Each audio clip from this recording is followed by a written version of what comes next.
Hello everyone, simplify law में आपका स्वागत है। तो आज के वीडियो में हम डिस्कस करेंगे कि what is the syllabus of CLAT. क्योंकि भाई देखो, सबसे पहले किसी भी एग्ज़ाम को देने से पहले हम उसके सिलेबस के बारे में जानना बहुत ज़रूरी है। और स्पेसिफिकली क्लैट पीजी के सिलेबस के बारे में जानना इसलिए ज़रूरी है क्योंकि मैं आगे भी बोली हूँ और अभी भी बता रही हूँ कि इसका जो सिलेबस है it is very different. The question pattern is very different from the other exams. कैसे, ये आपको इस वीडियो में बाद में पता चलेगा। और क्यों इसकी प्रिपरेशन आपकी जो बाकी जुडिशियल और अदर लीगल एग्जाम्स हैं उनसे अलग हैं, इसको भी मैं इस वीडियो में बताऊंगी। तो चलो बिना देर किए शुरू करते हैं। तो अगर आपको ऐसा लग रहा है कि इसका क्वेश्चन पेपर पैटर्न ऐसा आता है जैसा कि अदर जुडिशियल एग्जाम्स या यूजीसी नेट में आता है, तो ऐसा नहीं है।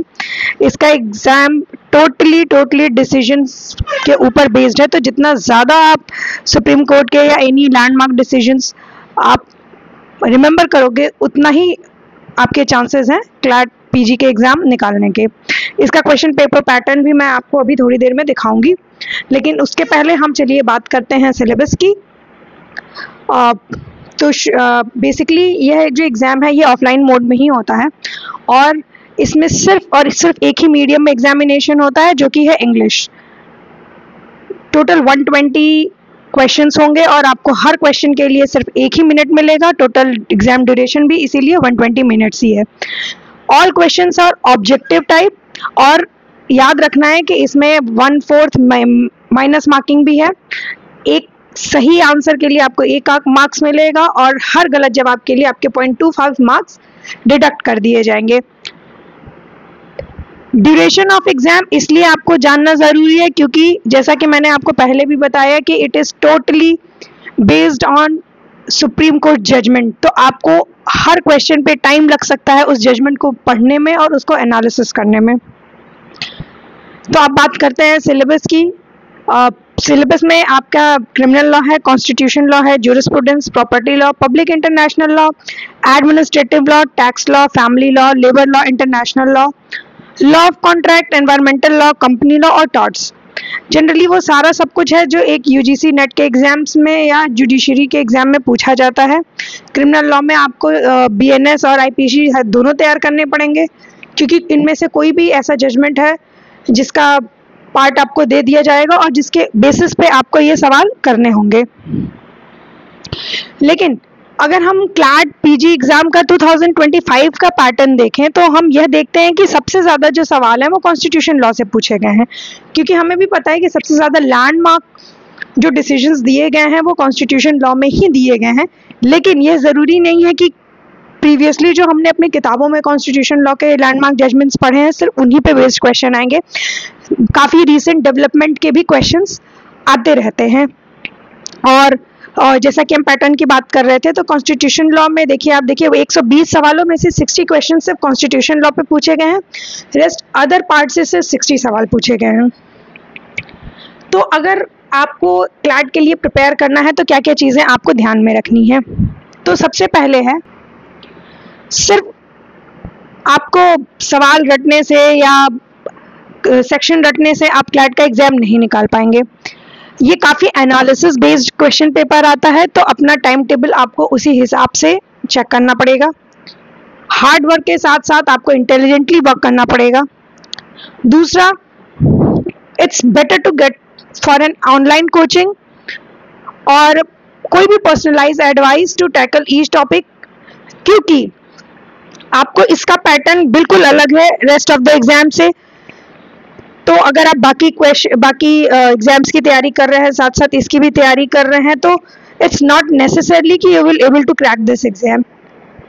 जब मैं आपको क्वेश्चन पेपर कराना शुरू करूंगी देन यू विल सी कि कितना अलग है इसका पैटर्न। अभी इस वीडियो में हम सिर्फ आपको एक छोटा सा इंट्रोडक्शन टाइप का एक आपको पैटर्न दिखाएंगे, सो दैट कि आप समझ सकें कि क्यों आपको सिंप्लीफाई लॉ ज्वाइन करना ज़रूरी है। क्योंकि हम आपको इसीलिए अदर्स कोचिंग से अलग आपको तैयारी कराते हैं, क्योंकि आपको बहुत सारी कोचिंग्स मिल जाएंगी जो जुडिशरी और अदर एग्जाम्स की तैयारी करा रहे हैं, उन सब का ऑलमोस्ट सेट पैटर्न है। पर क्लैट का, जैक के एसएसबी का या आपके सीए या सीएस के जो लॉ पोर्शन है, ये सारे एग्जाम्स ऐसे हैं जो आपके एक ट्रेडिशनल जुडिशियल एग्जाम से बहुत ही अलग हैं, and that is why simplify law is here for you. The next is mock test. अगर आप हमारा पेड कोर्स लेते हैं तो we will provide you many mock test, जिससे आपका कॉन्फिडेंस और बढ़ता जाएगा। और ये सिर्फ आप जैक के लिए ही नहीं, आप क्लैट पीजी में एडमिशन के लिए भी हमारे साथ तैयारी कर सकते हैं। जितना जल्दी हो सके आपको अपने आप को क्लैट के पैटर्न से फैमिलियराइज करना है। और ये कैसे होगा? ये तभी होगा जब आप ज़्यादा से ज़्यादा क्वेश्चन लगाएंगे, ज़्यादा से ज़्यादा जजमेंट पढ़ेंगे, और सिंप्लीफाई लॉ आपका इसी काम को आसान करने में मदद करेगा। क्योंकि देखिए, हार्डवर्क तो आपको करनी है, we are just a guiding force जो आपकी मदद करेंगे आपके हार्डवर्क को थोड़ा सा एक डायरेक्शन देने में। तो अब मैं यहाँ बात करूंगी कि सिंप्लीफाई लॉ आपको क्या देता है। जैसा कि मैंने आपको बताया, पेड एंड फ्री क्लासेस है। तो हमारी जो फ्री क्लासेस है वो टाइम टू टाइम यूट्यूब पे हमारे चैनल जो है उस पर अपलोड होती रहेंगी। पर जो पेड कोर्सेज हैं उसमें आपको क्या क्या फ़ायदे मिलेंगे? पहला चीज़ तो है, पेड कोर्सेज में आपको स्टडी मटेरियल मिलेगा विथ लेटेस्ट जजमेंट, जिस पे आपके क्वेश्चंस बन सकते हैं। दूसरा, आपका रेगुलर मॉक टेस्ट होगा जो कि आपको इसके पैटर्न से फैमिलियराइज करेगा और आपका कॉन्फिडेंस अपने आप बूस्ट करेगा। दूसरा, फुल सिलेबस कवर। जैसा कि हमने पैटर्न में देखा कि कॉन्स्टिट्यूशन लॉ पे ज़्यादा वेटेज दिया गया था 2025 के एग्ज़ाम में, पर यह ऐसा हर बार हो यह ज़रूरी नहीं है।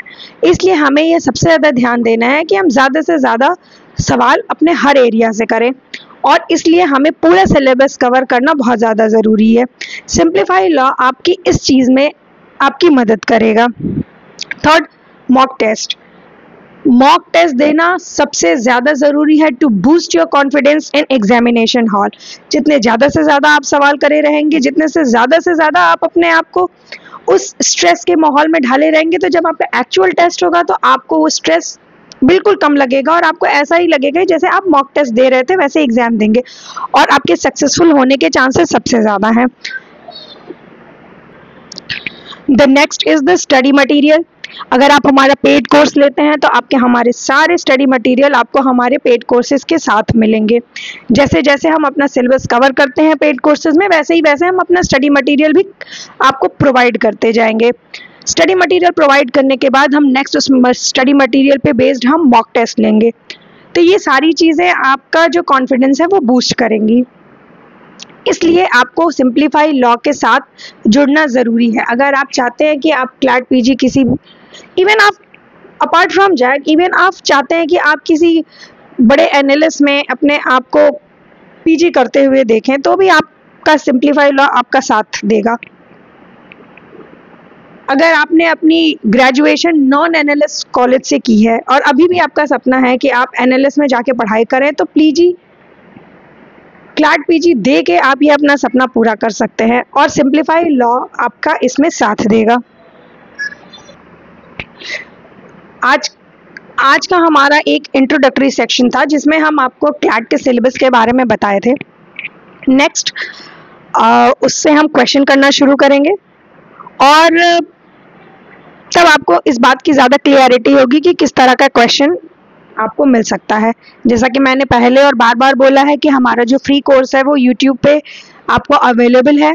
पेड कोर्सेज में क्या क्या मिलेंगे वो हमने इस वीडियो में कवर किया हुआ है।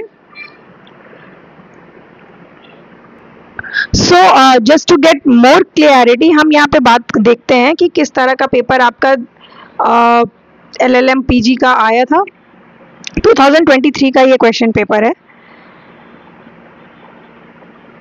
अब देखिए, ये है हमारा पहला सवाल, और ये है आपका Indian young lawyer association versus state of Kerala, जिसको हम बहुत फेमसली सबरीमाला केस के नाम से जानते हैं, उसके जजमेंट की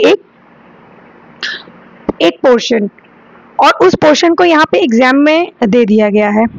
और अब उस पोर्शन पे बेस्ड हमारे पास ये क्वेश्चन पूछे गए हैं। तो यहाँ पे हमारी जो टाइम मैनेजमेंट है वो बहुत इंपॉर्टेंट हो जाती है, क्योंकि एक पैराग्राफ के बेस पे यहाँ पे हमारे अप्रॉक्सीमेटली 10 सवाल पूछे गए हैं।